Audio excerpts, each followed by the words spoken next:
released his rap sheet. It was just a mile long. A prisoner charged with murdering an Illinois state trooper in 1976 has been released early on medical leave. That's because a new law took effect January 1st. Good evening, I'm McLeod Hageman. And I'm Jessica Coons. Illinois was the second to last state to pass a medical release program for prisoners, allowing those who are terminally ill to apply for parole. WCIA3's Marley Capper is with us. And Marley, the state just released its first prisoner under this new law. Leighton Davis was a state trooper in Effingham. He was shot and killed in 1976 by Aaron Heisch.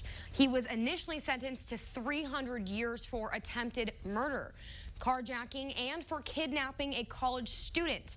He's now 71 and has been diagnosed with Parkinson's and prostate cancer. The victim's family say they're upset, but a justice group says his early release poses no threat to society. It's crushing, to be real honest. For 45 years, the Davis family has been fighting for Aaron Heisch to stay in prison. I got a call from my wife at work saying that he had been released, and I said, there's no way that can't be. The hearing's in March. Heisch was charged not only with Trooper Davis's murder, but also attempted murder, carjacking, and the kidnapping of Anna Mae Willenberg. He came around and grabbed my hands and put me in the back seat. But now, Illinois House Bill 3665 creates a mechanism for prisoners who are terminally ill to apply for medical release. This medical release law has a provision to notify families and gives them an opportunity to respond. An opportunity Davis and Willenberg say they did not get.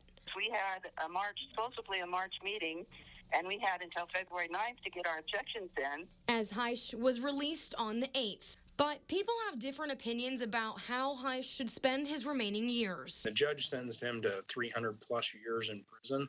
The Illinois Prison Project says the state spends around $2 billion a year on inmates. Every dollar that we spend on the incarceration of an elderly person or a disabled person or a terminally ill person is a dollar that's not going into Head Start. A moot point for Willenberg. When he gets out, he's going to be on public welfare, in a nursing home. The Illinois Prison Project Executive Director Jennifer Sobel says dying at home is a cheaper option than dying in prison. The Illinois Prison Project fought for the victims' families to have an appeal process as a part of this bill, but the Davis family and Wilberg believes there was some miscommunication errors in the process since Heisch was released before the deadline they were given. Jess? All right, Marley, thank you so much. Now, the other man convicted in this crime, James Taylor, was also released early back in 2020. He held down the trooper while he shot him.